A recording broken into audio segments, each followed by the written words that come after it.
여러분들 주변에 보면 잘 사는 사람이 있죠. 잘 사는 사람 하면 어떤 사람이 떠오릅니까? 되게 경제적으로 풍요롭게 사는 사람이 떠오릅니다. 그런데 그 사람이 이 세상에 사는 동안 경제적으로 부족함 없이 살고 건강하게 살고 거기에 더하여 사람들의 존경도 받았는데 결정적으로 죽어서 보니 지옥에 갔다면 그 사람의 인생을 성공한 인생, 잘 산 인생이라고 할 수 있을까요? 아니죠. 그 사람은 인생을 잘 산 사람이 아니라 인생에 실패한 사람입니다. 반면에 이 세상에 사는 동안 가난하게 살고 또 건강하지 못하게 살고 또 사람들에게도 인기도 별로 없게 살았지만 죽어서 보니 천국에 간 사람이 있다면 우리는 그 사람을 가리켜서 정말 인생 잘 산 사람이라고 말해야 되지 않겠습니까? 인생의 평가는 그 사람이 살아있을 동안에 하는 것이 아니라 그 사람이 죽은 다음에 하는 겁니다. 그리고 그 죽었을 때에 하는 평가도 우리가 세상적 기준에서 하는 것이 아니라 하나님께서 천국과 지옥의 기준에서 하시는 것이 정확한 평가가 될 겁니다. 아무리 우리가 죽은 사람을 가리켜서 그분 성공적인 인생을 살았습니다 이렇게 칭찬을 해도 하나님께서 보실 때 지옥 가는 사람이라면 절대로 인생을 잘 산 사람이 아닌 겁니다. 무조건 그 사람은 실패한 인생이 됩니다. 오늘 우리가 누가복음 16장을 읽었는데 16장에 나오는 그 두 사람이 나옵니다. 두 사람의 대조적인 삶의 모습이 보이는데 한 사람은 부자입니다. 이름이 나와 있지 않습니다. 또 한 사람은 일전 한 푼 없는 나사로라는 사람입니다. 19절 말씀에 보면 부자가 얼마나 부족한 삶을 살았는지를 설명하는데 이렇게 돼 있어요. 그 사람은 자색 옷을 입고 베옷을 입고 날마다 호화롭게 즐기며 살았다라고 되어 있습니다. 그런데 이렇게 부유한 사람이 사는 집 대문간에 누가 있었습니까? 나사로라고 이름하는 거지가 앉아 있었습니다. 그런데 그 사람은 그냥 거지가 아닙니다. 그는 병들어서 고통 가운데 있는 거지였습니다. 온몸이 헐어서 말이 아닌데 사람들 중에 아무도 그를 거들떠보는 사람이 없습니다. 그저 개가 와서 헌대를 핥아주기만 했습니다. 참으로 비참한 인생이죠. 대개 보면 가난하면 온갖 종류의 문제들이 함께 따라옵니다. 우선 건강하기가 힘듭니다. 제대로 먹지 못하기 때문이죠. 또 병들어도 치료를 제대로 할 수가 없습니다. 돈이 없기 때문입니다. 그래서 나사로에게는 가난과 질병과 고통이 함께 있었던 것입니다. 나사로가 매일 먹는 음식이 있었습니다. 무엇입니까? 부자의 상에서 떨어지는 부스러기였습니다. 여기서 부스러기는 그냥 음식을 먹고 남은 것을 말하는 것이 아닙니다. 보통 부잣집에서 음식을 먹을 때면 우선 빵에서 껍질을 뜯어서 그것을 그것에다 자기 손을 비벼가지고 이 손에 더러운 것을 먼저 씻고 그리고 나서 그 손 씻은 빵을 이렇게 던져 버리게 되는데 그게 부스러기인 겁니다. 나사로는 이렇게 던져진 빵 부스러기를 주워서 먹고 살았습니다. 그러니 영양도 없을 뿐더러 그것이 위생적으로도 문제가 되고 아주 비참한 인생이죠. 우리같이 점잖은 사람들은 생각하기도 싫은 장면입니다. 이 두 사람이 이렇게 서로 다른 종류의 삶을 살았는데 나중에 둘 다 나이 들어서 죽게 되었죠. 그런데 이 둘의 운명이 어떻게 되었습니까? 이 세상에서 살았던 것과 정반대의 결과가 나왔습니다. 나사로는 죽어서 천사들에게 이끌려서 낙원으로 가고 그리고 아브라함의 품으로 들어가게 됩니다. 여기서 아브라함의 품에 들어간다는 표현을 잘 이해해야 됩니다. 이것은 나사로가 오니까 아브라함이 나서서 이렇게 두 팔로 꼭 이렇게 안아줬다 그런 의미가 아닙니다. 이것은 아브라함의 옆자리에 앉게 되었다는 의미입니다. 이는 예수님께서 사랑하시는 제자인 요한이 마지막 만찬자리에서 예수님의 품에 의지하여 누웠다라는 표현과 같은 의미입니다.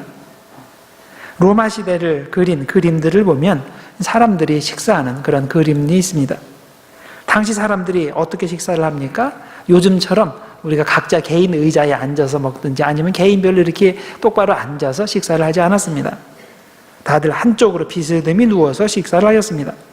그러다 보니 한 사람이 식사를 하면서 이렇게 비스듬히 누워 있으면 바로 옆에 앉아 있는 사람의 머리가 그 사람의 가슴 쪽에 가게 되는 것입니다. 나사로가 바로 이런 식으로 아브라함의 옆자리에 앉아서 식사를 하게 되었다는 뜻인데, 이것은 나사로에게는 최고의 영광인 겁니다. 식사 자리에 주인공의 옆자리에 앉는다는 것이 바로 그런 의미입니다. 그래서 나사로가 아브라함의 품으로 들어갔다는 것은 그냥 그가 겨우 구원받았다 그런 의미가 아니라 천국의 최고의 자리에, 영광의 자리에 앉게 되었다는 의미입니다. 그런데 부자는 어떻게 되었습니까? 부자는 영원히 꺼지지 않는 불타온 지옥으로 던져지게 되었고 그곳에서 물 한 방울도 얻지 못해서 괴로워하는 상태가 되었다는 것입니다. 이런 결과가 나오리라고 누가 상상을 했겠습니까? 그러나 때는 이미 너무 늦었습니다. 부자는 그때 자신이 인생을 잘못 산 것으로 깨달았지만 이미 기회는 지나가 버렸습니다. 이제는 잘못 산 인생의 대가를 지옥에서 치러야 하는 겁니다. 이때 그에게 생각이 납니다. 이 땅에 남아있는 이 5명의 형제들이 있지. 그들을 생각하면서 아브라함에 부탁을 합니다.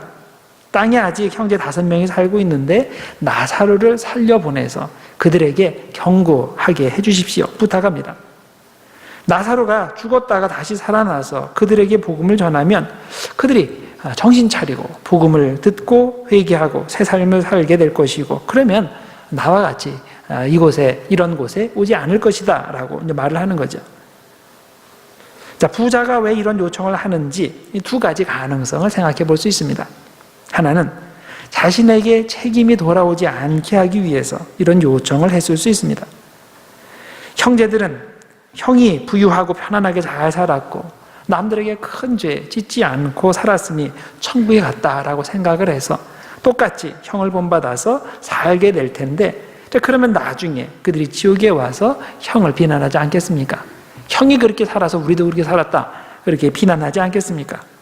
그래서 자신이 욕먹지 않기 위해서 이기적인 동기로 나사로를 땅으로 보내달라고 했을 수 있습니다.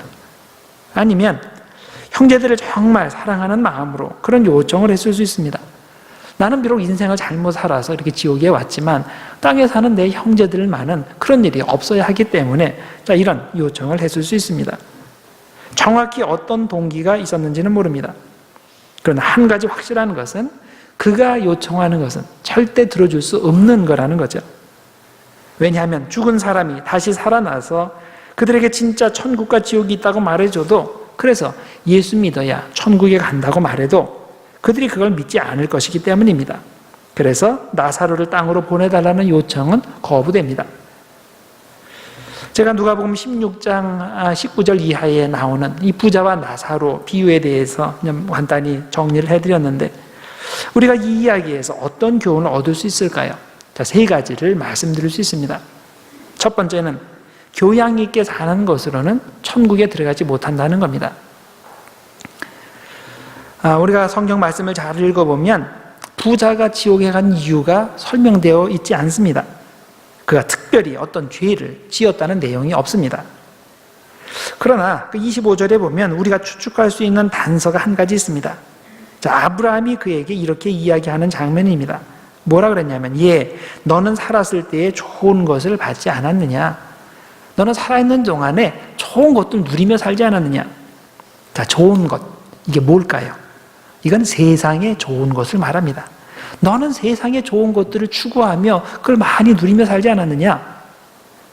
그렇지만은 이 사람은 이렇게 세상의 좋은 것만 추구하며 살았지 하늘의 좋은 것에는 전혀 관심이 없이 살았던 겁니다. 어떻게 보면 이 부자는 참 교양 있는 사람입니다.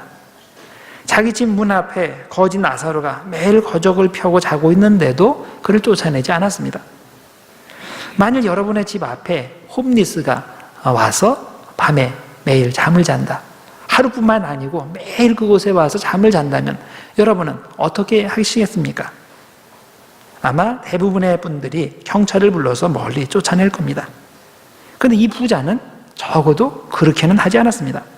그 장면을 매일 보면서도 그냥 놔뒀습니다. 단지 따뜻한 한마디 말을 건네거나 먹을 것을 주거나 아니면 옷을 주는 것은 하지는 않았습니다. 자, 그래도 이 정도면 참 괜찮은 사람 아닙니까?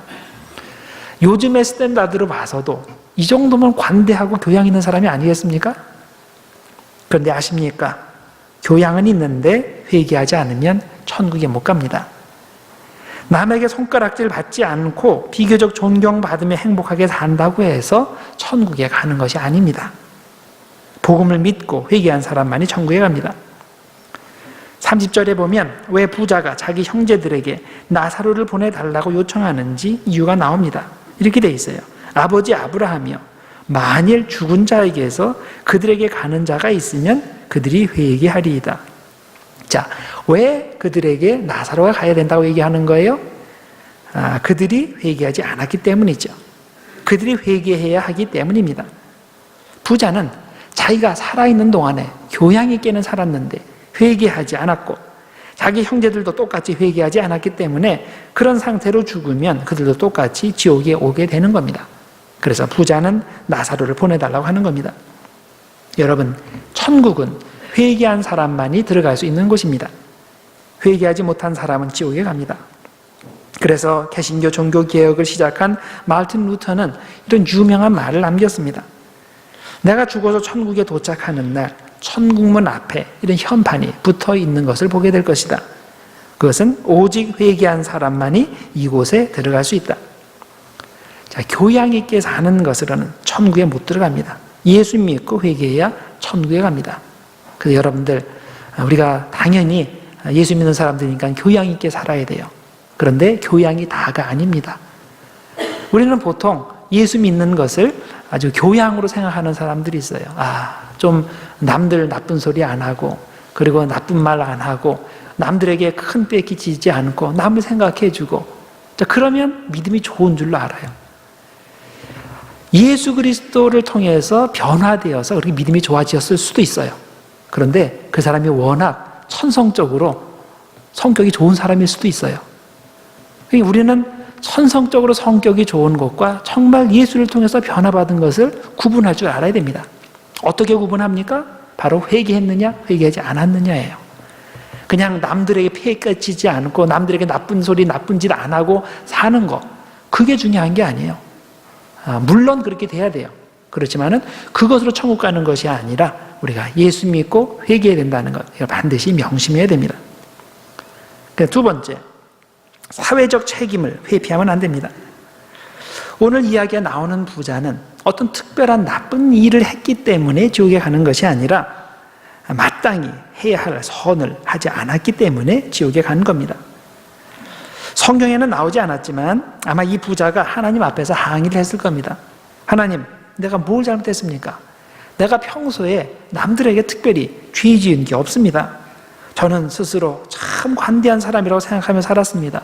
나사로를 보십시오. 매일매일 내 집 문 앞에 지금 이러고 있는데 나 그냥 놔뒀습니다.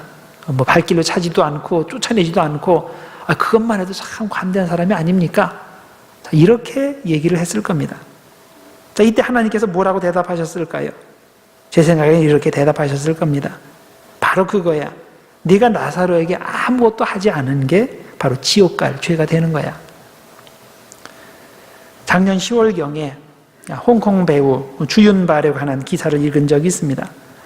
우리 80년대 한창 영웅본색 이런 아주 그런 영화에서 아주 유명한 그런 사람이죠. 그만큼 유명하고 멋있어서 돈도 많이 벌었어요.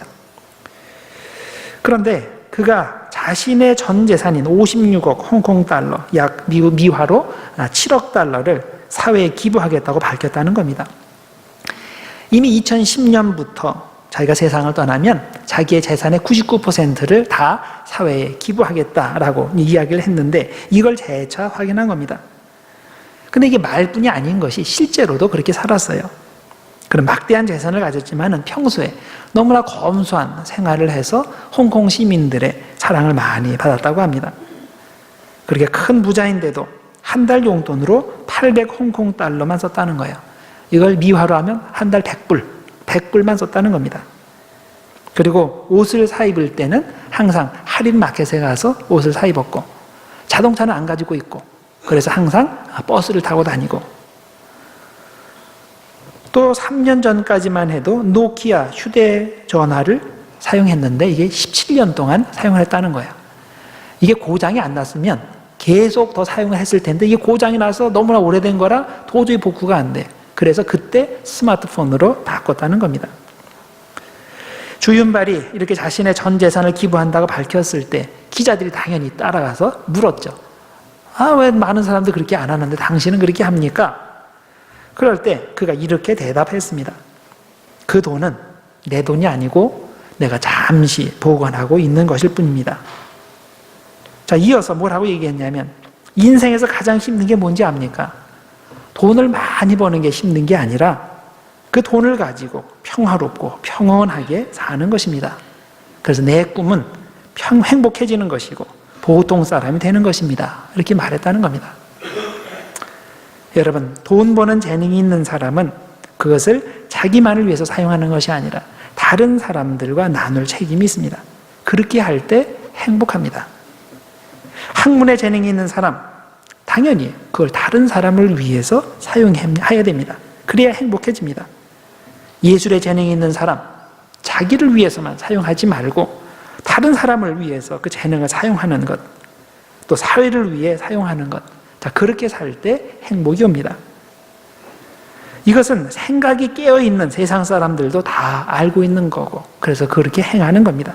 하물며 이웃을 내 몸과 같이 사랑하라고 말씀하신 예수님 믿는 우리 기독교인들은 더욱더 그렇게 생각하며 살아야 되지 않겠습니까? 특히 우리 미국에 있는 사람들은 다 부자들이에요. 여러분들 제3세계에 가서 보시면 알죠. 가면 얼마나 그 사람들이 어렵게 사는지.